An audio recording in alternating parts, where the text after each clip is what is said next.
ॐ तच्चन्योरावृणीमघे गातुं यज्ञाय गातुं यज्ञपतये दैवी स्वस्तिरस्तु नः स्वस्तिर्मानुषेभ्यः ऊर्ध्वं जिगातु भेषजं षण्णो अस्त्वद्भिपते षण्चतुष्पते ॐ शान्तिः शान्तिः शान्तिः हरिः ॐ सहस्रशीर्षा पुरुषः सहस्राक्षः सहस्रपात् स भूमिं विश्वतो वृद्ध्वा अत्यदृष्टत्तशाङ्कुलम् पुरुष एवेदघुं सर्वं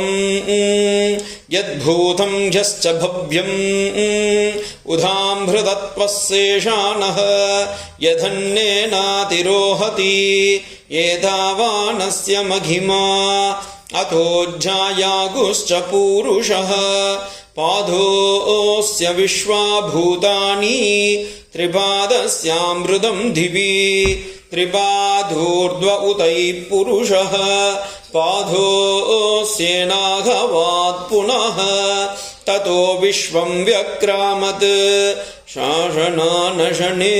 अभि तस्माद् विराट जायत विराजो अधिपुरुषः स जातो अत्यर्चत पश्चात् भूमिमतो पुरः यत्पुरुषेण हविषा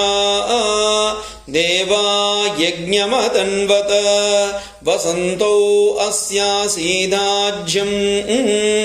ग्रीष्मयुग्मः शरद्धविः सप्तास्यासंभरितयः त्रिसप्तसमिधः कृताः देवा यज्ञं तन्वानाः अभग्नं पुरुषं पशुं तं यज्ञं भर्गिषि प्रोक्षन् पुरुषं जातमक्रतः तेन देवा अयजन्त साध्या ऋषयश्च ये तस्माद्यज्ञात् सर्वहुतः संवृतं वृषदाज्यं पशुगुस्तागुच्चक्रे वायव्यान् आरण्यां गाम्याश्च ये तस्माद्यज्ञात् सर्वहुतः ऋचः सामानि जग्निरे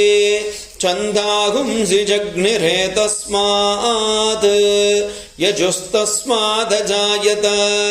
तस्मादश्वा अजायन्त ये केचोभयागतः गावोर्जग्निरे तस्मात्